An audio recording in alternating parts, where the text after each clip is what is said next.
I know with dating for me, like I was looking for someone who I had commonality with, not someone like me, but someone that I felt good to my nervous system. Yeah.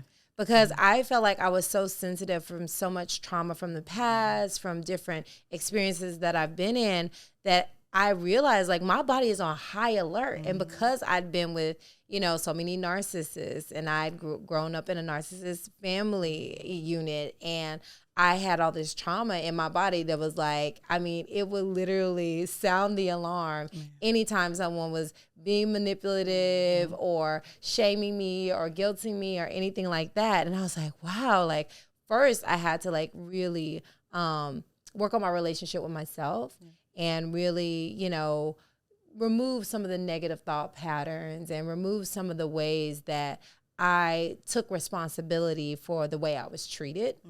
And when I learned like, okay, hey, I'm not, just because a relationship doesn't work doesn't mean something's wrong. There are lessons to be learned, but that doesn't make anyone wrong, actually.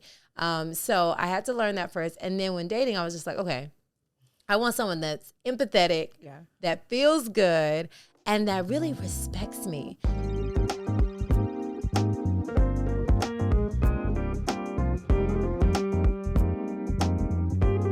All right, y'all. Today we're talking about healing and building relationships. Like relationships are the cornerstone of everything, right? Relationship with self, relationship with others, relationship with your romantic partner, and sisterhood. Absolutely. And so we're going to dive in, and we are not going to skip the messy middle. No. We are not going to skip it. We're going to dive right into it and talk about it. So, I'm going to let you lead off because looking at it from the outside, you have the perfect relationship. Your children are successful, they are thriving, and it seems like you never have a problem or care in the world. Oh my gosh, I'm lying to the world now. No, far from perfect, but very grateful. I'm filled with so much gratitude for what my family has. Like, we are healthy. We have our ups and downs. We have our trials and tribulations, but at the same time, we have each other and we get over every hurdle together. And that's what makes it look so beautiful on the outside, because we do have our struggles, but we get over them together as a family, and we always love one another no matter what. Now, give us the tea. I know, it can get a little crazy in the moment, obviously. Whenever you're like having an issue or a debate or a disagreement, things can get a little messy in the moment. But at the end of the day, we care about one another enough to kind of revisit situations, to make sure that we, listen to one another, and we kind of jump over those hurdles by, understanding where each other's point of views was coming from. So that's kind of really how we're able to do things. Like, we listen, we care. At first we don't, because it's like, no, you're going to hear what I got to say, and you're going to listen to me now. But then it's like, okay, I love this person. Let me take the time to understand what they meant when they said this. Because it really didn't mean what I heard. They meant something else, and I need to get to the root of what it really meant. What's the real cause, the real root of the issue and the problem. So it's just taking the time to have patience and understanding and doing the work. Right. Doing the work. Speaking of doing the work, like I know we were talking about a little minute ago about conflict and conflict resolution, and how do people do the work? Like because I know you have experience, because you've been married how many years? Oh my gosh, it'll be 19 in November. Girl, I'm inspired. Well, I'm not married yet, y'all, so I need information. So we need you to spill the tea, give us the notes on really how you're able to handle conflict. And you and your husband are incredible people, but you're also different. So can you talk about the differences and how you're able to come together amongst yourself, like in your romantic conflict, and also in raising incredible human beings? Well, here's the big thing. So we are very different. Our communication styles are different. My husband's very loud, boisterous, to the point he's going to give it to you raw and rough, and it doesn't matter like how you take it. And I have, over these past almost 2 decades, learned how to communicate with someone that's like that. And I also will say he's done the work to kind of massage and change his personality a little bit, because he understands like he's in a home full of women. Right. And so he's got to make some adjustments. But at the same time, he's still got to remain himself. And I definitely never want him to change who he is for us, because that's what made me fall in love with him in the first place. So I feel like in me, I'm completely different in a sense. I mean, I could be a little raw too, you know, and I feel like sometimes our personalities can clash. He's a Leo, I'm a Scorpio, so that you already know those energies there. They can get a little spicy. Wow. They can be a little spicy. But I feel like through therapy, it's helped me learn how to be a better communicator. And it's also helped me to kind of understand him a little bit better, understand myself a lot. And then I'm able to communicate with him in a way that he can hear me. Yeah. And I also know how to communicate with him so he knows how to hear me too. Right. You know what I mean? Because if I communicate with him in the wrong way, he's not going to hear a thing that I have to say.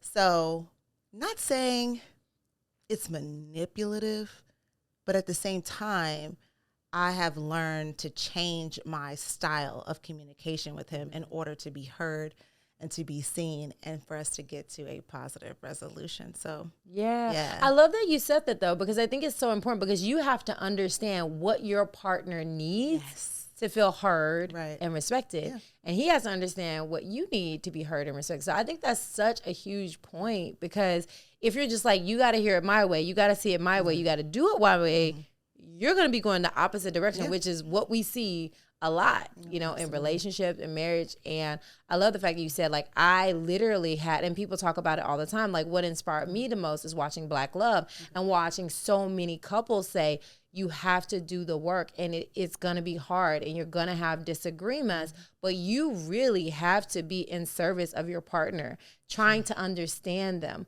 wanting them to be happy. If it's all about you, usually that's not going to work. I mean, do you agree with that? I agree with that 1,000%. And you also have to stop trying to change your spouse or change your mate. And I feel like that's one of the biggest ways that we're able to kind of like coexist, because he allows me to be me and I allow him to be him. I'm just trying to get him there with the kids, because, you know, it's a little different when you're a parent and then you have kids, because you want the best for them. Like, your ultimate goal is that they become the most happiest, healthiest, successful humans on the planet. And so you already have in your mind a vision as to how they're going to get there. You've already mapped out the journey, you know, every single step of the way. And it's like, God's got another plan, because just because you thought this was going to be the way that they reach success, it may not be.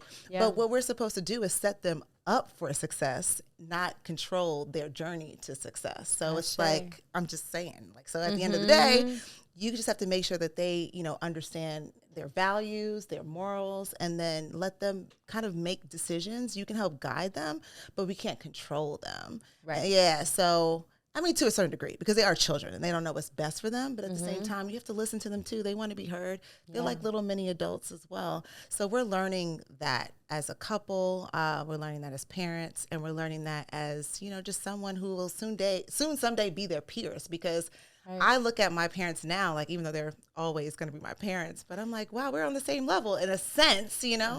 We both, you know, own property. We're both, you know, pretty much independent people. But as you get older and you know that your kid's going to be a peer someday, you know, it's good that you kind of not treat them exactly like your peer when they're younger, but know that you need to prepare them to be a self-thinker, self-starter. So we're working on it.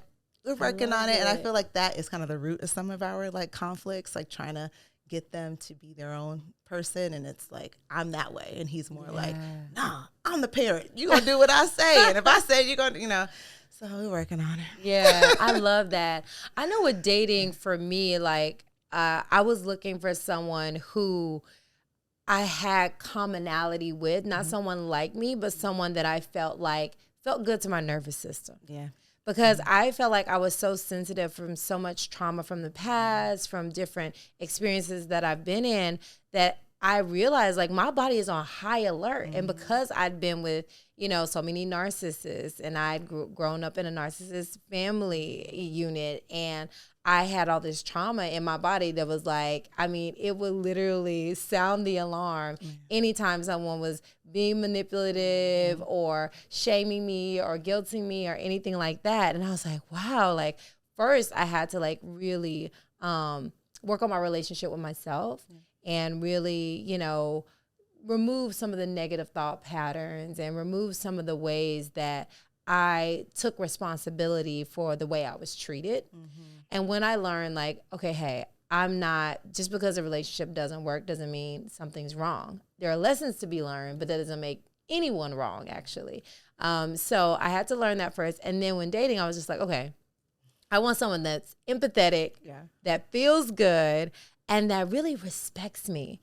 I feel like a lot of times out there, like, men and women are just like angry at each other. Like men are angry at women, women are angry at men. And, you know, it's just so much battle and conflict. And I really wanted a partner that really just not only loved me, but just love women in general.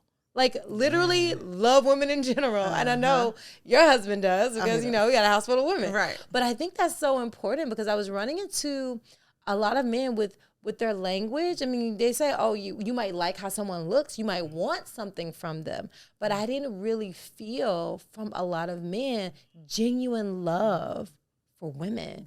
I heard a lot of pain, a lot of trauma, and vice versa. It's on definitely on both sides. But speaking specifically, I felt like a lot of men were just like upset with what they were experiencing. And so when I met my current partner, he was just like, you know, he was, you know, talking about the relationships, but it was in a respectful way.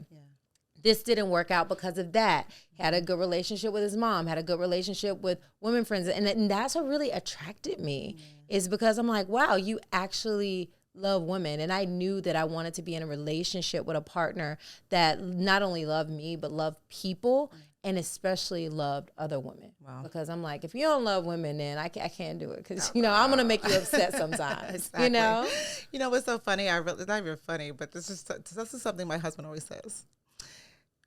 Whatever your religious beliefs are, right? When it comes to God, he will always say, I don't know how people can keep saying that God is a man. And I'm like, okay, let's talk about it, right? So he's always like, there's just no way. God is either a spirit or God has to be a woman because what else would God be? So statements like that, I'm like, oh, you love women. I love that. I'm going to go call him out. I like what you said about God being a woman. Yes, exactly. Yeah, so I love that. That let me know he loves women. Yeah, I think that's so important. I don't think I've ever heard that anywhere, but I knew that was a desire inside of me. And then now that I am in a healthy relationship with a man who loves me and loves women, I'm just like, oh yeah, I could never have it any other way. Because I remember dating and it's just like, okay, you don't love women. You don't love women. And I was like, there's no way. I'm not going to fight with that. That's something personal you have to work through.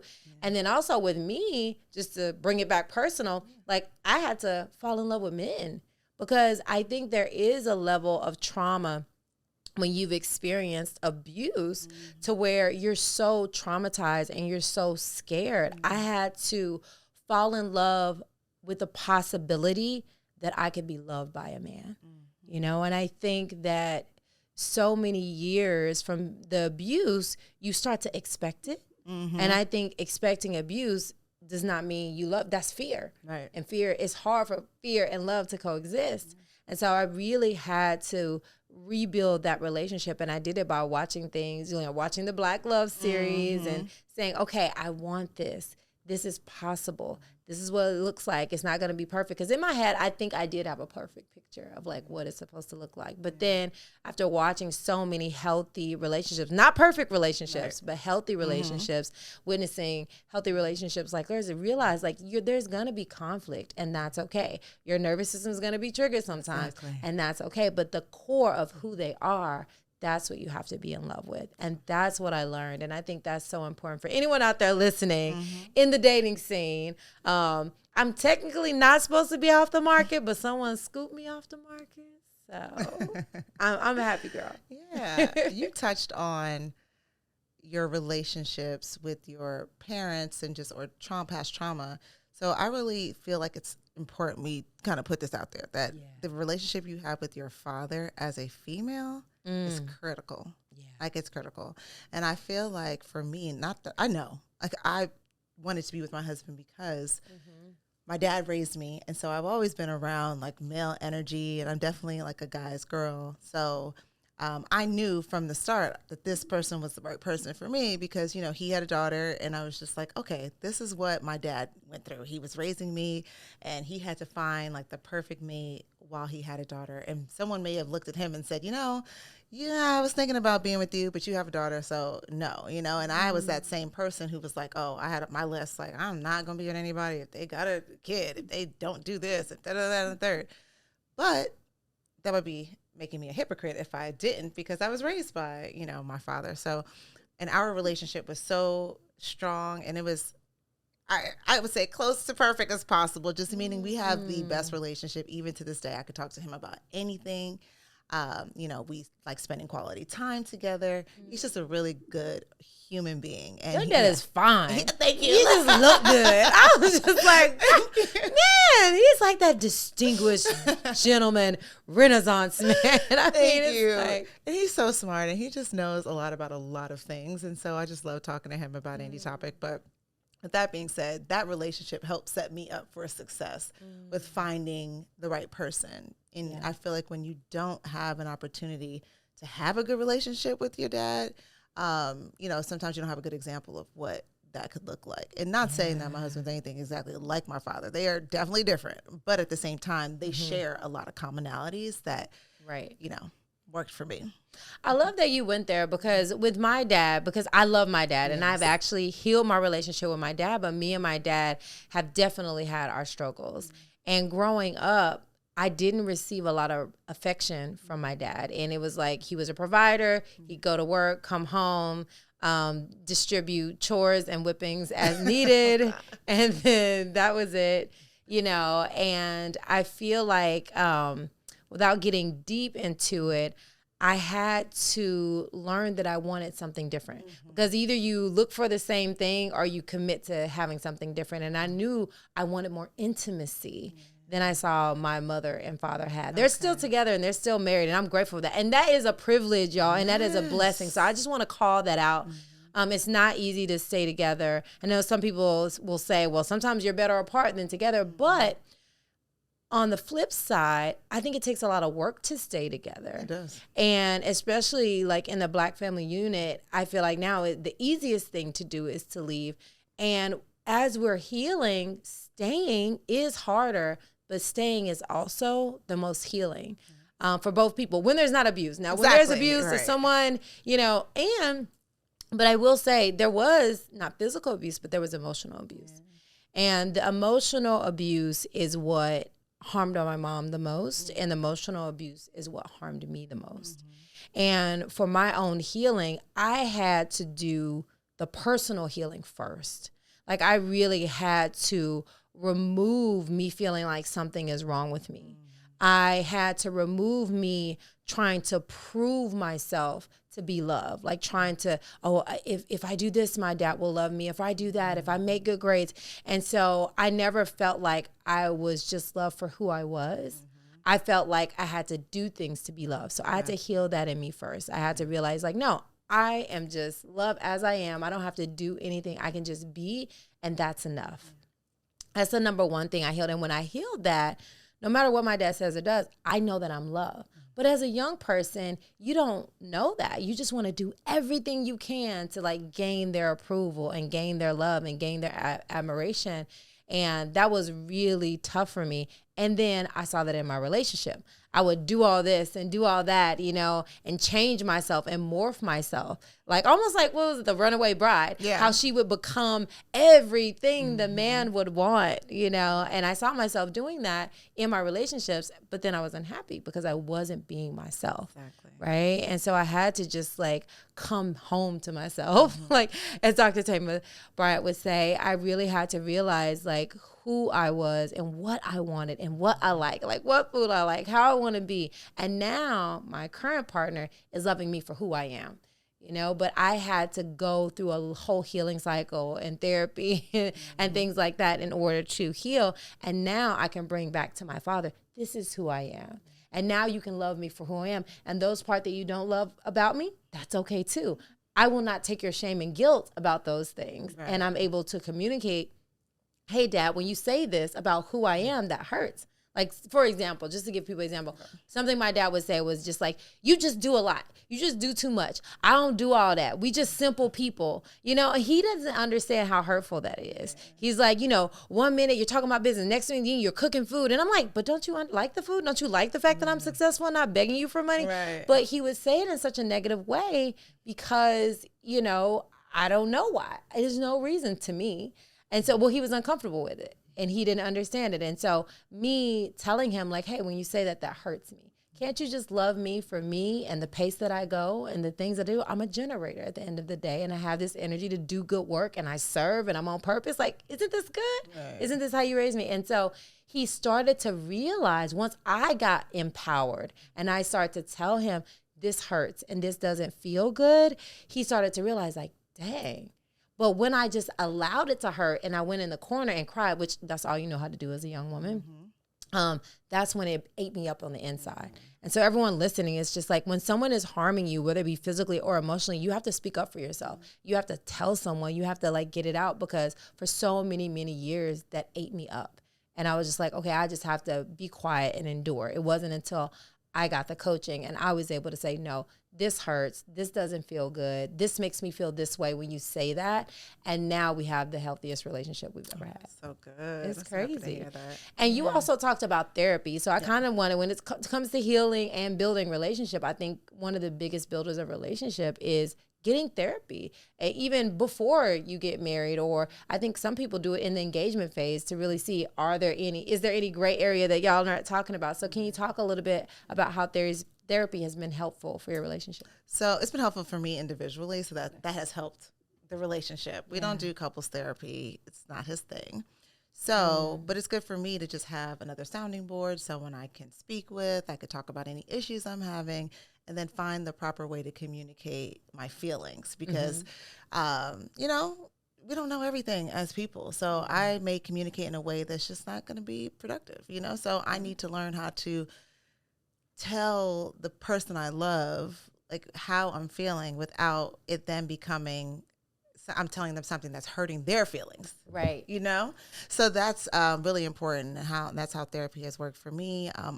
First I went because I was trying to figure out how to communicate properly with my mom. And so, you know, like I said, my dad raised me, and a lot of times when you're in a situation where you're raised by one parent, still have equal amount of love for your other parent, you just don't have the same relationship. So learning how to kind of communicate with one another, understand each other, because you're not spending that much time with them. I mean, you could even be in a household with somebody day to day and still don't even understand them or know them that well either.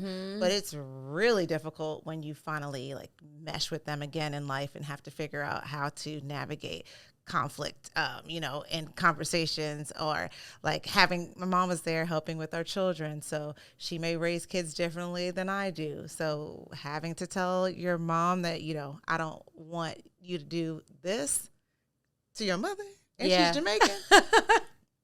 Yeah, it didn't work out for me so well. Like she would not. She's like, girl, please. Yeah, I'm your mother. Like, you don't tell me what to do, I tell you what to do. So kind of figuring out that balance, and how do you remain a daughter while also, you know, being an adult, you know? So my therapist definitely helped with that. And then in addition to that, we would go a little deep there, but then I would talk about my own relationship with, you know, my husband, and like how I could be a better communicator, how I can understand him better. And she was just so helpful. My therapist is amazing. So it definitely helped me learn how to be more patient. It was a little difficult for me. It's a little difficult. And also just help me just how to put my words together in a way that I could be heard. So that's how it helped, really. And also, too, just for me to have someone to talk to first, because when you're angry, and you're talking directly to the source of that anger, you're not going to deliver your message the way that it needs to be delivered. So for me to have a buffer in between, like, let me talk first, let me chill, let me get out all my emotions and feelings with someone who is going to be understanding, you know, because they're getting paid for this, but also too, they're experts, and they're also professionals. So they're going to be able to let me download in a way that I know best. And then they're going to bring it back to me like, okay, let's take it back. This is maybe what you're going through. you think it's this, but it sounds like it may be this. And I'm like, you know what? It is that. Yeah. And I would have never gotten to that point if you didn't help me. So get help, y'all. I swear, so many people don't want to talk to a therapist because they think like, oh, that means I'm not prepared for life or that I'm crazy. And I'm like, I think you're the opposite when you don't do it. You know what I'm saying? Like, you need that balance. And also anyone who is wise enough to know that they need help, that means that you're in a good mental state because you realize that you need help. If you don't need help or you think you don't need help, you know what I mean? Then that means you may be in a space where you might not be so well. Right. And then some people think it's just for rich people, you know, and they can't afford it, but we deserve it. We do. We deserve someone outside of our family, our friend circles that can really help us. That's a professional. And I love that now there are more resources to get professional help. Absolutely. And I think that's so important because, like you said, I feel like the stigma is going away now, but now it's like the affordability and the access. Right. You know, it's like, can I get someone who really understands me, that can listen to me and give me that feedback you had, you know? Because it can be expensive depending on your budget, but I feel like maintenance is good. So, you know, even if you could just put aside, you know, whether it's $100, $150, you could find a reasonable therapist for that amount. And just, even if it's once a month, and you know, you just, every time you have an issue, you get a journal, you write down your feelings in that journal. And then when you have that appointment with your therapist, you're like, listen, boom.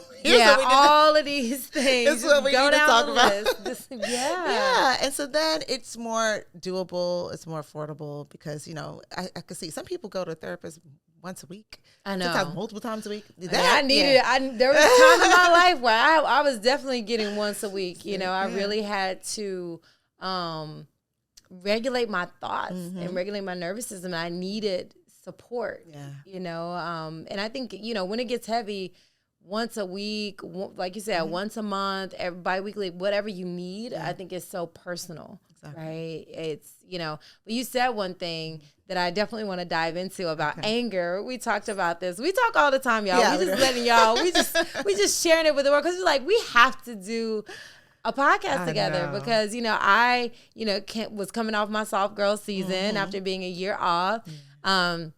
And each had done one before, but you know, I don't know what happened. Girl, but listen, I'm in a mom girl season, and I'm just controlled by my kids' schedules. Plus work, plus, you know, I'm a wife too and a daughter, so I'm just being pulled in different directions. But I make sure that I find time for myself too. That's important. But what we were talking about was anger and how that, you know, me as a Leo, I have a lot of energy. And usually, like, I don't know any friends that I've been angry or mad at. Like, some people get angry or mad. I'm like, I don't get angry or mad at my friends. But my family, that's a whole different, and specifically my father. And I would get angry at him so much. And I think it's because I wanted him to be different. Usually at times when we're angry, it's because we want people to be different than who they truly are. And we have not fully accepted them for who they are. Wherever they are, we haven't accepted them. So it makes us angry. But I didn't realize until I learned to manage that emotion of anger, because I went off on him one time and I cried and he cried and my brother was there, and I ended up apologizing later, but I realized that this anger is not going to get the respect that you want. Like, you really have to know that he is who he is, and no matter how he is, you have to respect him, and you have to, if you can't talk, when you feel that anger bubble up, you have to take a step away and manage your emotions and talk yourself down. And since then, we haven't gotten in any arguments, because I really said, you know, I'm not going to argue with my father. I'm not going to be mad at him. I'm going to accept him for who he is, and I'm going to learn how to communicate with him. Just like you said in the beginning, you have to learn how to communicate with people that communicate differently. Even though that communication might be harmful, you almost have to see, like, that's how they are. So how do I respond to how they are in order to get what I need? But it's not manipulative. It's awareness. Right. That's the right word. It's awareness. Right. I am aware that if I raise my voice, this person is not going to hear me. So I literally have to talk in a certain way, maybe even at a certain time, to be heard. Because I want this person in my life. So can you speak to how, like, you've been able to manage that anger? Deep breaths, meditation. Right? We need a woosah moment. We need another one. Okay. We definitely, listen, I have no other choice. If you're communicating with someone who is on 10, the only way to bring them down to 5 is you got to be on 4. Yeah. You know what I mean? Like, you got to just bring it down. And then sometimes people who are on 10 get pissed about that. They're just like, oh, you trying, like, really? Like, now you trying to talk soft. I see what you're trying to do. But it's like, no, I just have to remain who I am in this moment, regardless of how angry I am, because you're not going to hear me. If we're both here, we're not going to hear each other. Right. So if you're here and I'm here, now you hear me because I'm at a different tone than you, right? Just like I even still hear you more because you're up here and I'm down here. It's very interesting how, like, when people are at different levels of tone, angriness, it's hard to hear them when you're at the same level. I think I learned that too. Like, you ever heard when you have had to talk to a kid to go down to their level? Yes. So that way, and then also to talk like softly. So they can hear. Yes. Because when you have to talk softly, people have to listen. When it's loud, you tune people out. Yeah. Yeah. Like, if you're walking down the street and there's someone jackhammering, you're tuning them out. But when you're talking to somebody and they talk a little low, because my dad does it sometimes, he'll talk a little low, and I'll be like, really listening, like, what's he saying? Leaning in. Yeah, leaning in. So that's how I manage it. I just go into, my body just takes over me, and it's just like, just bring it down. Yeah. There are times where I can't. I'm not even gonna lie. Like, if it just gets to a point where something's said where I'm like, come on. Like, because at the same time, I'm a little spicy New York girl. So sometimes, there you go. Sometimes you bring the spice. I bring the spice. Sometimes you gotta put a little cayenne on right, a little sriracha. You know what I'm saying? But I know now, at the older I get, it's not worth it. Like, every time I take it down to another level and I control my anger and I control my emotions and I just control me as a human being, I'm in control. Yeah. You know what I mean? And when I'm out of control, I'm way out of control. I'm like, what are you doing? Like, you're not even getting to the end result. Like, at this point, it sounds like you're just arguing to argue. Like, if you want to actually resolve this, then you need to figure out a different method. And so that's what I do. And I feel like it's even helping everyone around me, like my husband, my children. They're learning how to communicate in a different way because I'm leading by example. I'm just like, just bring it down, even though inside I may be here, but I'm just going to bring it down. I love that. What just came through is that true control is not controlling the other person, it's controlling yourself. Yes. Right? Yeah. It's really controlling yourself and allowing whatever needs to play out, and then deciding where you want to be in that. Yeah. Like, making decisions based on that. Oh, beautiful, y'all. How do you control your anger? Meditation. Okay. Yoga. Breath work. I do transformational letter writing, specifically. So there's a type of breath work that I use, and I also teach my community, and I'm certified in it now. Okay. It's called the holotrophic breath work, and it sounds like, and Doesn't that feel good? I feel good already. Everybody breathe.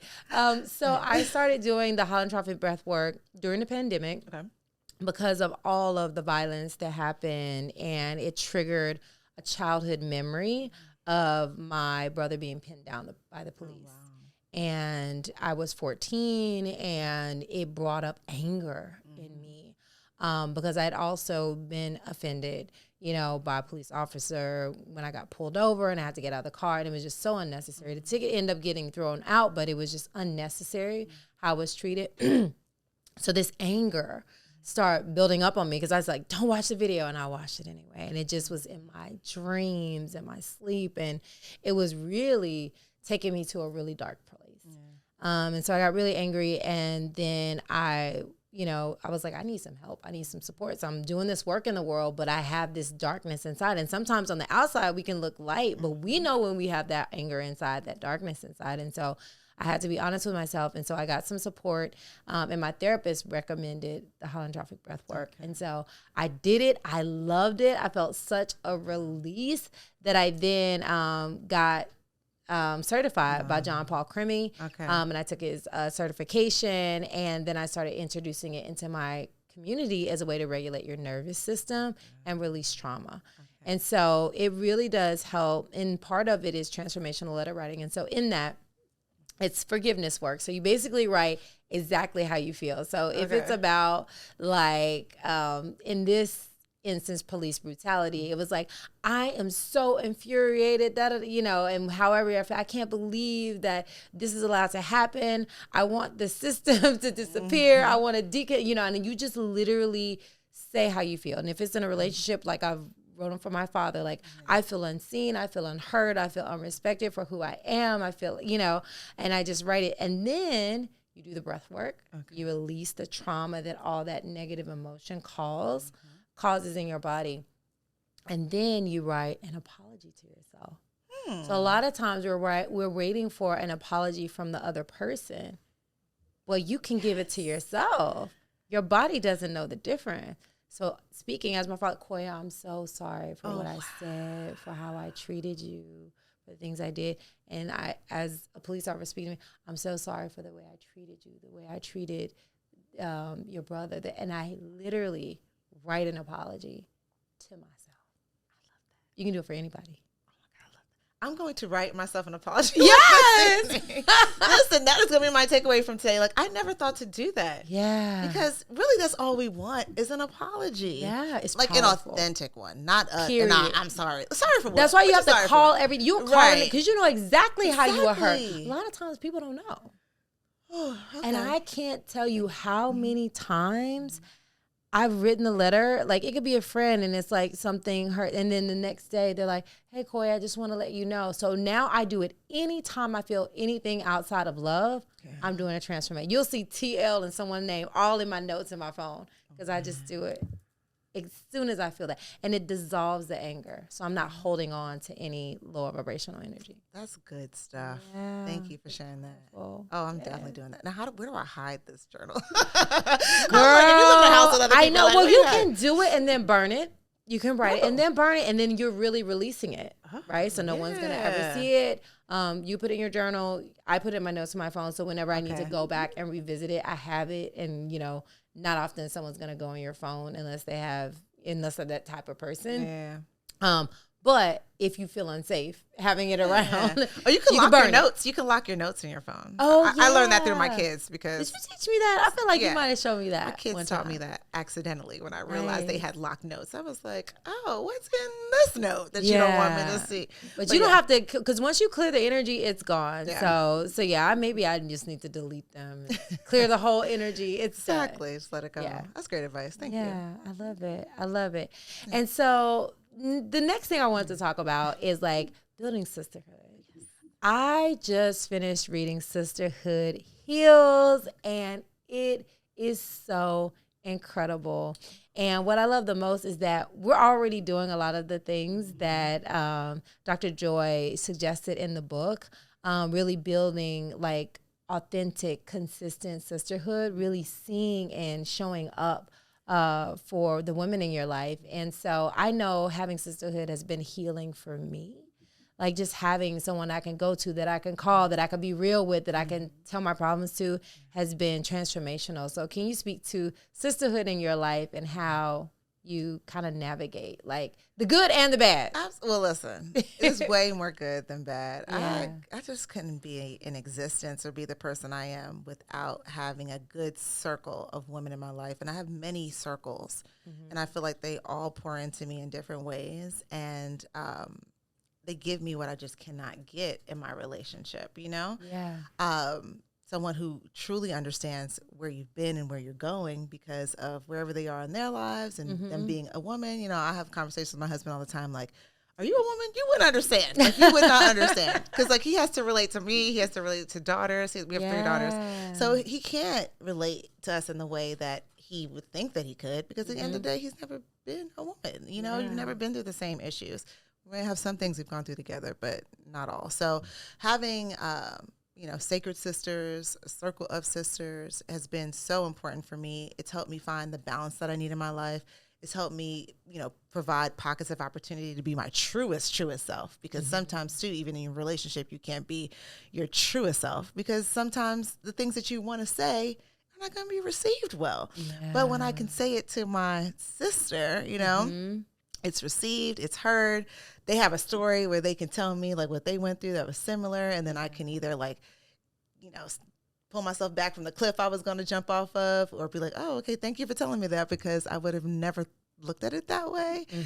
Those things are so important. And just having fun. I feel like when you're young, you have friends that you went outside and you played with. And I feel like as adults, we still need playtime. Yes. We just play in a little bit of a more luxurious way, but at the same time, it's important. Like the time we spend together, just even going in a pool or going in a jacuzzi or just doing yoga together, or if we're, doing a workout class, or if we're going on a walk, anything, or a hike, those moments are precious. And sometimes they cost $0, but they fill you up and makes you feel like you're a millionaire, instantly.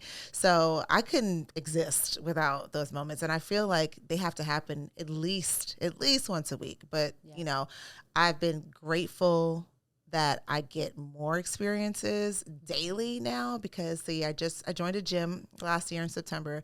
So outside of like our like meetups, Chantel and I will meet up and we'll have like a morning workout together. But I'm telling you, those workouts, even though they're difficult, the conversations we share, the catch-ups are so important. Like I would not have that moment of time if I didn't schedule it at the gym, because normally I get up, I do my morning routine, I hop into my work day, and that's it. I'm never like talking to my friends. Like my best friend is in LA, and we may talk once a week, sometimes maybe every other week sometimes, and we're best friends. And like when we do, it's like we pick up like we've never stopped talking. But I realize I need those daily connections, because they just keep me grounded.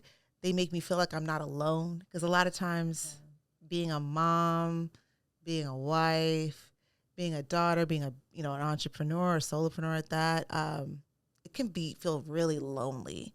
And so you need an opportunity to talk to somebody who's going through the same thing, who can just be a good listener. Just need somebody to listen to you. So listen, sisterhood is everything to me.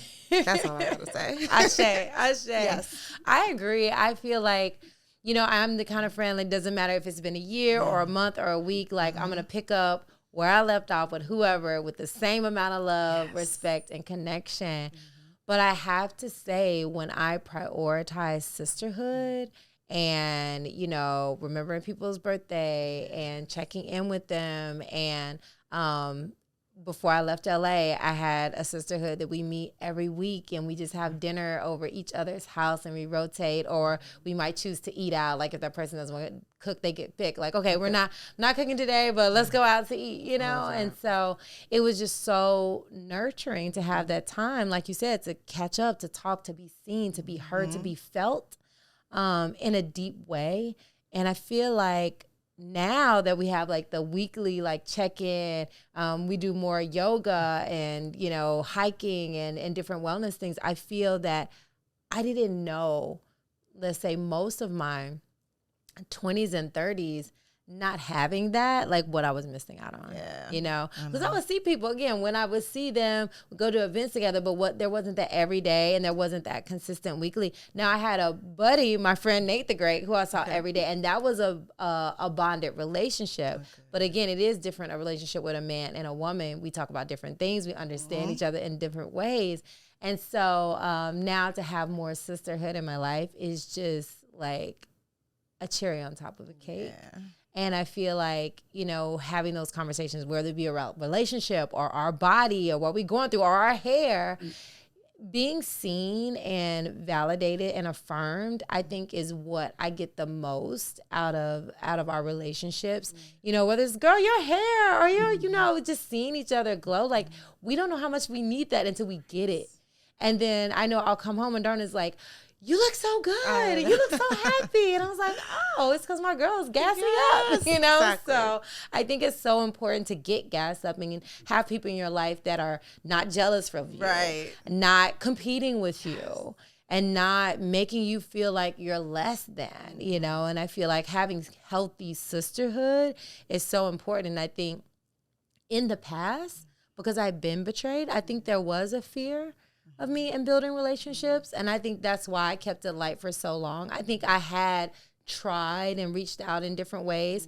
But even growing up, we lived in the country. So I didn't see my mom or my dad with close male and female relationships outside of the family. Oh, wow. And people don't know, like, a lot of things trickle back to your childhood. Yeah. And the fact that my mom wasn't always having, like, a girlfriend over, or my dad. I mean, we'd have neighbors and we'd have our church family. Yeah. But that's not the same as mom's going out with her. You know, my mom would see her best friend that lived in Memphis, like, maybe once a quarter. Okay. Like 4 times a year. Yeah. Like, okay. You know, my dad, I'm like, you know, I don't know who my dad's best friend is, you know? And so not seeing that growing up, I had to cultivate the understanding of friendships and relationships for myself, you know? I'm glad you said that. Yeah. I mean, I'm thinking I'm doing a really good job at showing my kids the value of friendships because they have so many aunties. Everybody's, so like either you're an aunt, you know, like blood aunt, but it's like they have a lot of aunties and other aunties are friends, you know, and they see them all the time. They have their phone numbers and can reach out to them. Like, I mean, I feel like Addison says your name about 1,000,000 times a day. Like, when are we going to go to Koya's house? When can we go to Koya's house? Did you ask her yet? Can we go to Koya's house? I'm like, okay. I'm going to ask her. But, you know, the fact that she knows you and wants to be around you and like enjoys the time, you know, and it's only, you know, been the summer where she's been spending this kind of time with you, it speaks volumes. You know what I mean? So yeah, it is powerful. Yeah. Like you don't know until you know, right? And now that's definitely something that I want to mirror.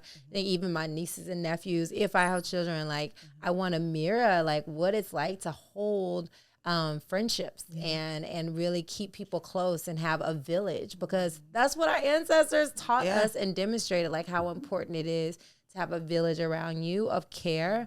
But yeah, I think in my mom and dad's case, we moved on to a property to take care of the land. Okay. But that is, you know, if you are in an isolated space like I was, like I feel like you have to, like every summer we would go visit my grandparents for the summer and spend time with them in the summer.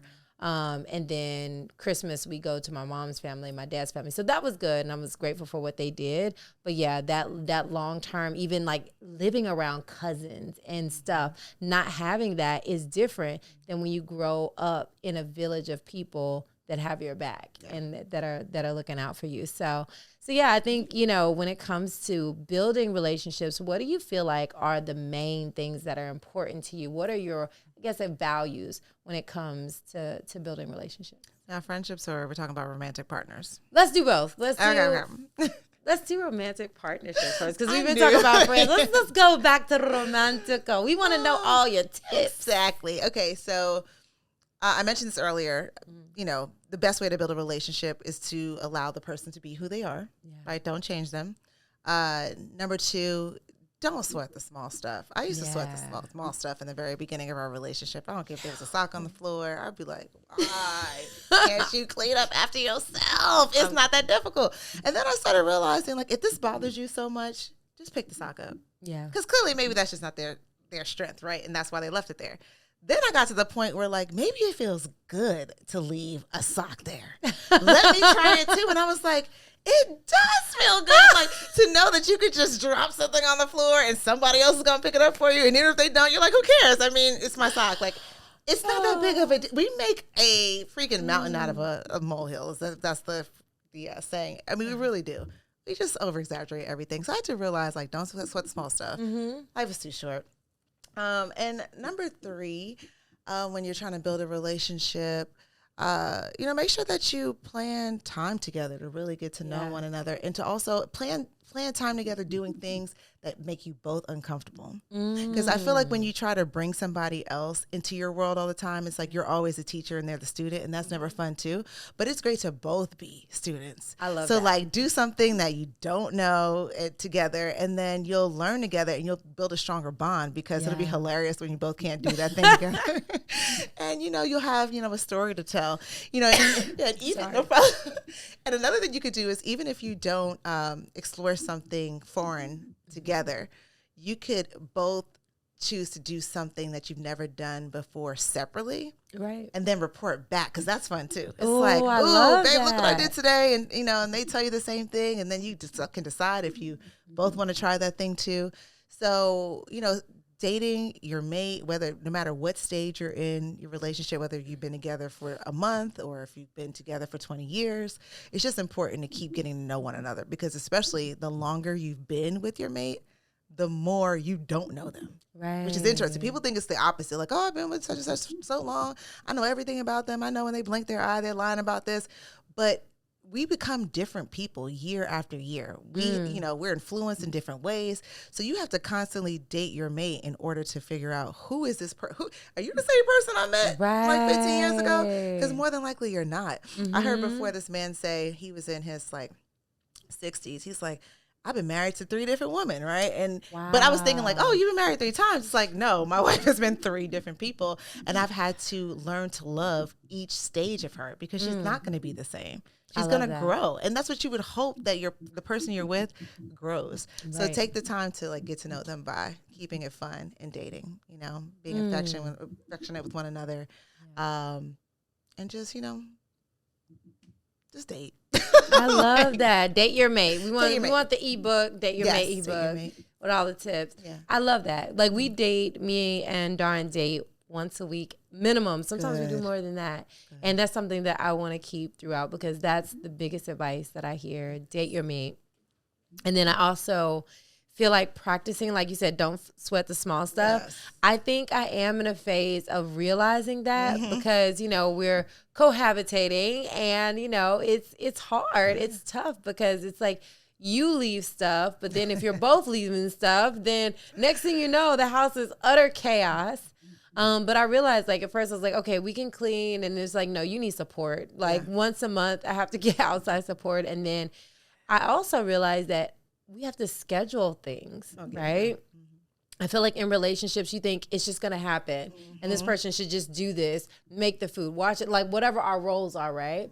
But I realize like in relationships, someone has to be the organizer or the scheduler because that is going to save your life. Yeah, it is. You really have to make time to clean, not schedule making love, but make time to make love. Like if you don't have time for the romantic stuff, you're going to get tired of just jumping for a quickie, Right. So you have to make time to make love, make time for romance. You have to make time to eat, as an entrepreneur, it's like you have to make time for meals. You have to make time for everything. So I think that that's just such a good point is that you really have to just make time and organize. That's what I found in my relationship. And then when you have it, then that person can do it. But if you're just expecting, why didn't you do this? And why aren't we going out? And why aren't you watching? And why aren't, it's just like, well, they might not know how to make time for it. Right. Heck, I don't know how to make time for things sometimes. And like, I don't know how to put it together. So I think that's the biggest thing I've learned in relationship is that you really have to,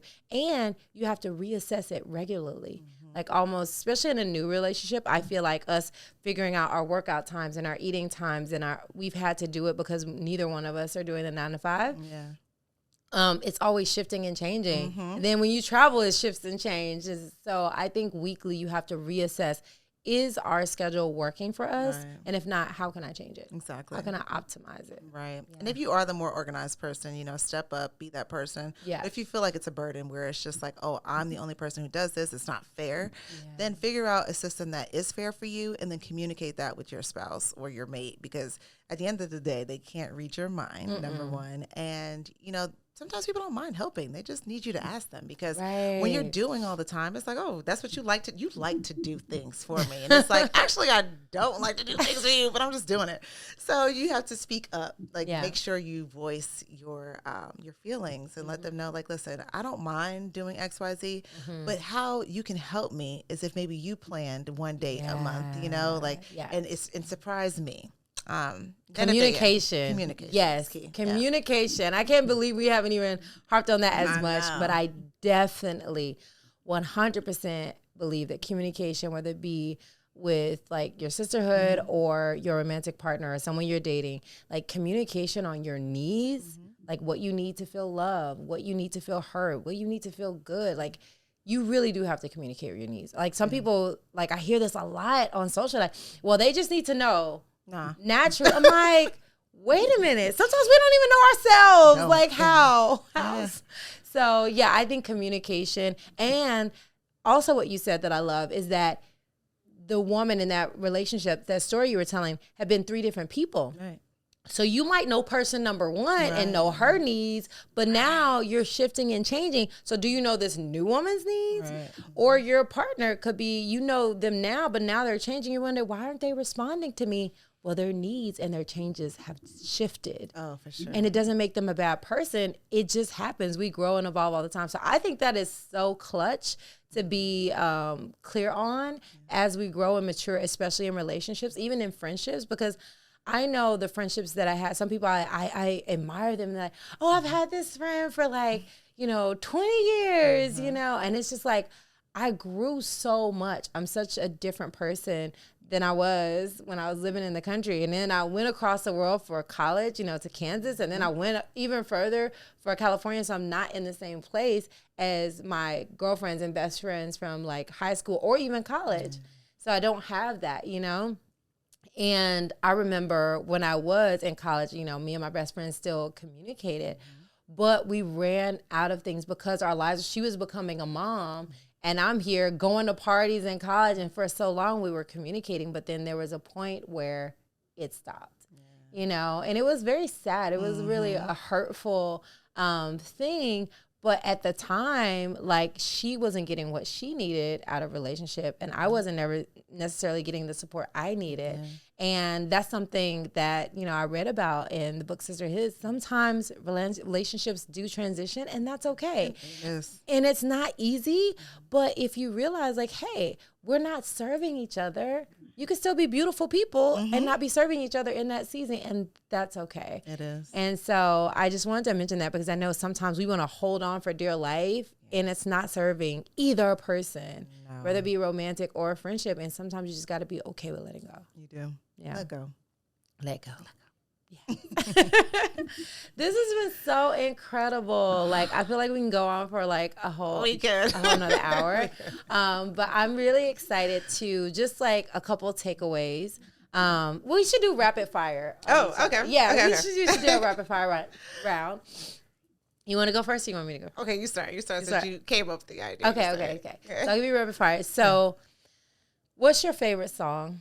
Oh, Lovely Day, Bill Withers. Lovely day. Lovely day. Lovely day. Lovely day. Oh, I love that song. Yeah. Okay. What's your favorite thing to receive from another person? Respect. Respect. Ooh, that's a good one. Okay, let me think one more. This ain't as rapid, but what is your favorite thing to do with another person? Explore something new. Okay, yeah. I love that. Yeah. I love that. Okay, awesome. Okay, your turn. Ask me 3. Okay. Where's your favorite place in the world? Because you travel to visit. Mm-hmm. Oh, favorite place in the world. Oh, that's so hard. I have different places for different purposes. Okay. I know I got to be that girl. But for just culture, Kemet.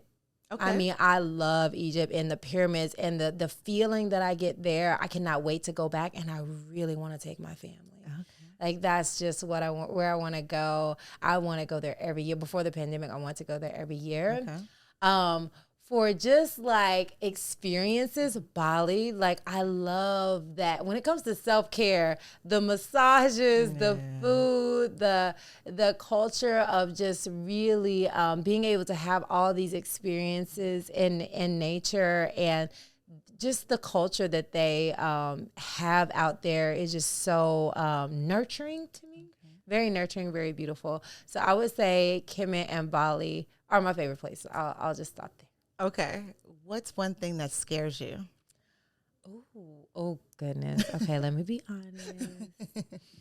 I'm a little bit nervous about a marriage and motherhood. Okay. It's my next step, and I'm nervous. I'm nervous because I'm there's a point in my life where I'm am I going to do this? And maybe not. And now I'm well, maybe so. So I'm scared. Listen, that's real. That's real. No, but don't be scared. Don't be scared.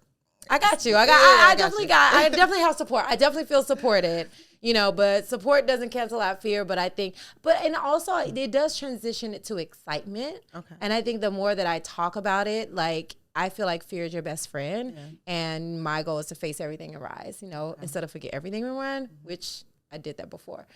So now I'm facing everything and I'm rising to that fear and saying, okay, what are you showing me about, you know, how you want to approach marriage, how you want to approach motherhood if you decide. And so I'm facing it. I'm facing it. But I would be lying if I didn't say, you know, it didn't keep me up some nights. Yeah. Listen, this keeps me up and I'm in it. Okay, my last question is, what's one superpower you wish you had? Oh, superpower. One superpower I wish I had. Oh, goodness. That's hard.